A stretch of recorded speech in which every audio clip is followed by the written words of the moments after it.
અંદર પણ તમે જોઈ શકો છો કે કેટલું સરસ મજાનું અંદર બધું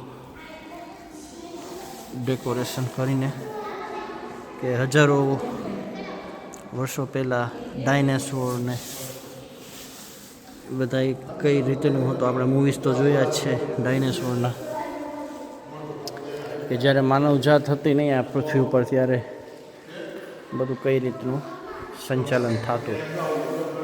ખરેખર ભગવાનને તો આપણે કહેવાય ને કે ધન્યવાદ કહેવાય કે આવો મનુષ્ય દેહ આપણને આપ્યો છે, અને એમાં આપણને આ બધું તો આપણી ફરજ છે કે આ મનુષ્ય દેહ તો આપ્યો છે,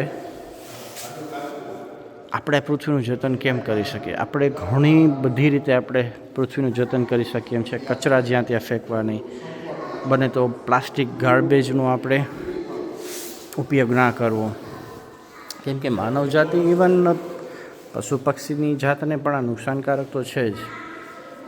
પ્લાસ્ટિક આપણે જ્યાં ત્યાં ફેંકી દઈએ, જ્યાં ત્યાં થૂકીએ છીએ પાન મસાલા ખાઈને પણ, તો એ પણ સારી વસ્તુ નથી. આ જે છે વિભિન્ન માનવ પ્રજાતિનો વિકાસ, evolution of different human species, આપ જોઈ શકો છો અહીંયા.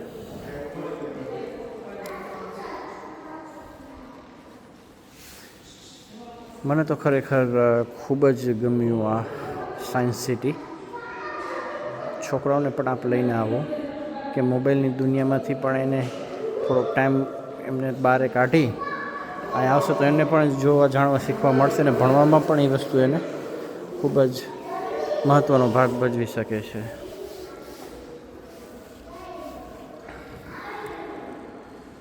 આ છે પૃથ્વી પર માનવ જનસંખ્યાની અત્યાધિક are humans overpopulate on અર્થ.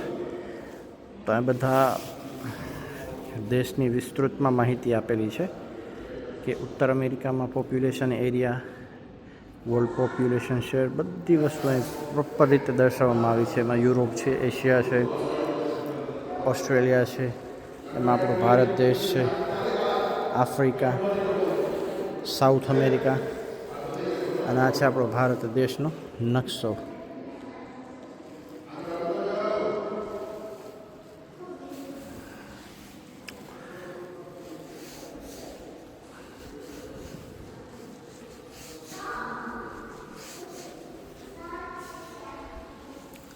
અમારે દિત્યાને તો ખરેખર ખૂબ જ મજા આવી ગઈ છે, કેમ કે ફર્સ્ટ ટાઈમ આવી છે અને હું પણ ફર્સ્ટ ટાઈમ આવ્યો છું, મને પણ જોવા જાણવા મળ્યું. આપ અમારી હીરવાને જોઈ શકો છો, બીવે છે.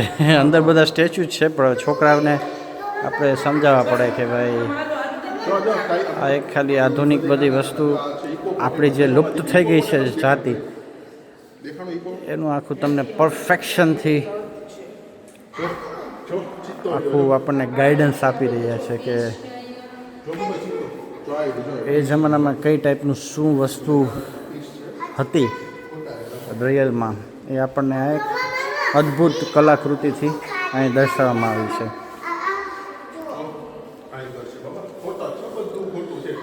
આ જે છે લિસ્ટ ઓફ એનિમલ્સ.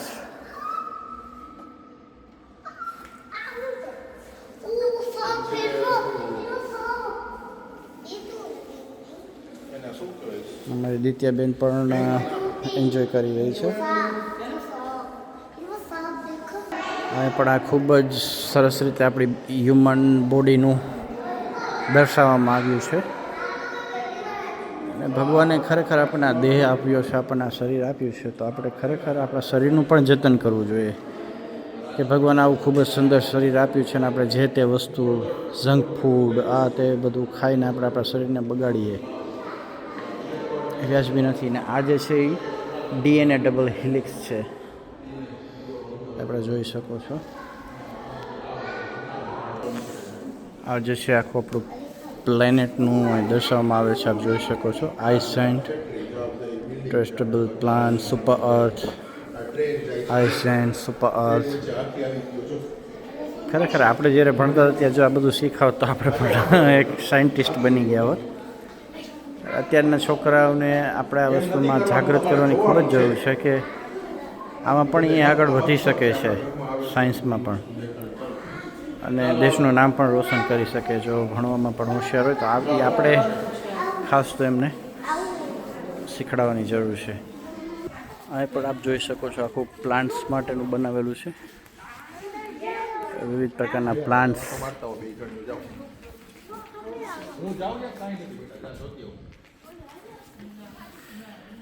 આ જે આખું બનાવ્યું છે ખૂબ જ અદ્ભુત બનાવવામાં આવ્યું છે, આપ જોઈ શકો છો.